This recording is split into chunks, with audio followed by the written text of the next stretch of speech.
La chronique cinéma vous est présentée par le magazine Studio Ciné Live. Bonjour à toutes, bonjour à tous, bienvenue dans cette chronique cinéma qui, je l'espère, chaque semaine vous donne envie de sortir et d'aller au cinéma. Alors comme chaque semaine, en début de chronique, on vous parle des films qui seront développés tout au cours de cette chronique. On parlera tout d'abord du tout nouveau film de monsieur Alain Chabat. On parlera également d'une suite d'un film qui a formidablement bien marché en 2012.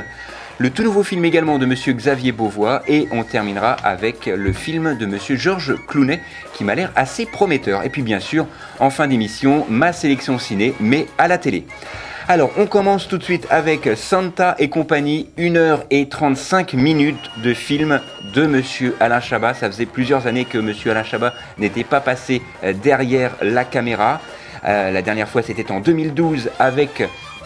Sur la piste du Marsipulami avec Jamel Debbouze. Alors bien sûr, il avait fait également Astérix Mission Cléopâtre, Didier en 97, c'était son tout premier film. Là, il revient avec Santa et compagnie, l'histoire du Père Noël, obligé d'arriver sur Terre, à Paris précisément, parce que ces 92 000 lutins tombent tous malades en même temps. C'est formidablement bien réalisé, c'est drôle, c'est inventif, c'est le tout nouveau film de monsieur Alain Chabat. Alors allez-y en famille. Vous allez tout le monde passer un agréable moment parce que ce film justement s'adresse à tout le monde.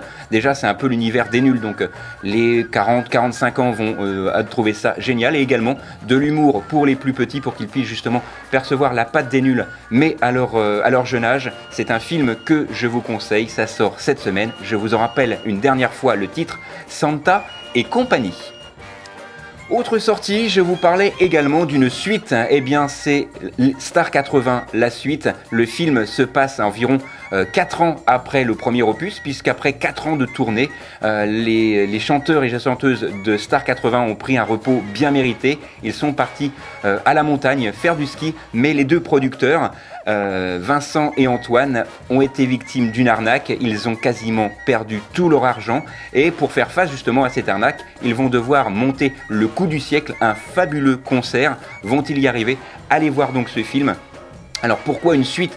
Parce que tout d'abord, le film qui était sorti en 2012, Star 80, avait formidablement bien marché, 1,8 million d'entrées en salle, donc c'est quand même pas rien.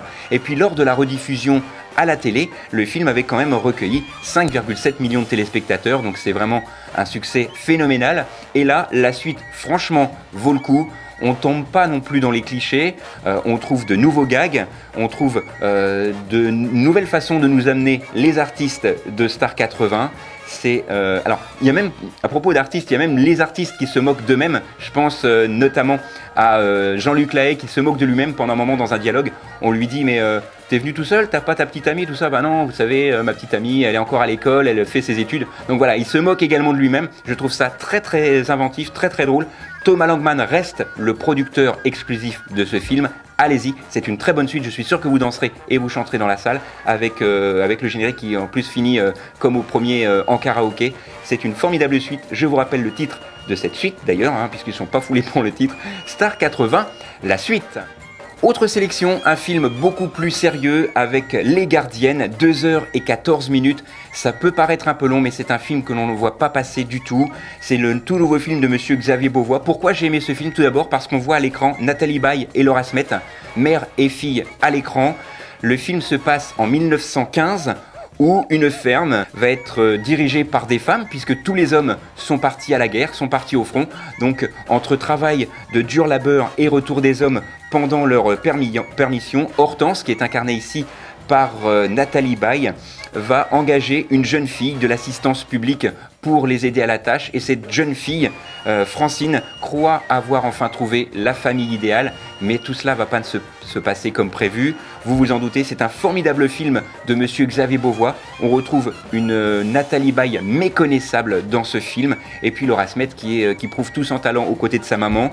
Alors il faut savoir que le film est l'adaptation d'un roman du même nom, écrit par Ernest Perrochon, qui était publié en 1924. C'est une très très belle adaptation. Pour ceux qui ne connaissent pas le livre, je vous invite à le lire après avoir vu le film. Je suis sûr que vous en serez ravis et vous verrez que c'est une très très belle adaptation. C'est mon coup de cœur de la semaine. Je vous en rappelle une dernière fois le titre, Les Gardiennes. On va passer très brièvement, malheureusement parce qu'on a très peu de temps, sur le tout nouveau film de monsieur George Clooney avec Matt Damon, Julianne Moore notamment dans les rôles principaux. Le film s'intitule Bienvenue à Subricon. Alors, c'est un village, une petite ville aux États-Unis où tout se passe à merveille. Il y a les petits pavillons où l'herbe est franchement bien tendue. On se croirait un petit peu dans la ville de Desperate Housewives, vous savez, la fameuse série qui était passée sur Canal+ et M6 à l'époque.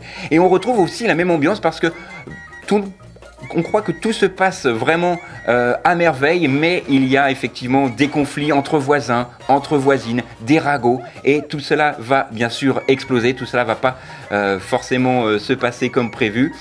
C'est monsieur George Clooney qui a réalisé le film, et il y a également, on sent un petit peu la patte aussi des frères Cohen dans ce film-là. Ça s'intitule Bienvenue à Subricon. Alors il faut savoir que c'est un film complètement barré, je tiens quand même à vous prévenir, et c'est aussi un film qui fait partie de mes sélections. Alors avant de vous quitter, voici tout de suite ma sélection ciné, mais à la télé cette fois. La 1, la 2, mon prix dans le jeu. La 3, la 4, je zappe et je mate. La 5, la 6, en sont les conflits. Câblé, survolté, j'ai le syndrome du canapé. Alors ça va aller très vite puisque le premier rendez-vous sera sur TMC jeudi 7 décembre avec Le Cerveau, un film de Gérard Houry qui était sorti en 1969, ça ne nous rajeunit pas, avec notamment Jean-Paul Belmondo et Bourvil. C'est un film franco-italo-germano, je crois, si ma mémoire est bonne. C'est un film qu'il faut vraiment avoir dans sa collection de DVD, ou si vous ne l'avez pas, eh bien rendez-vous jeudi 7 décembre sur TMC.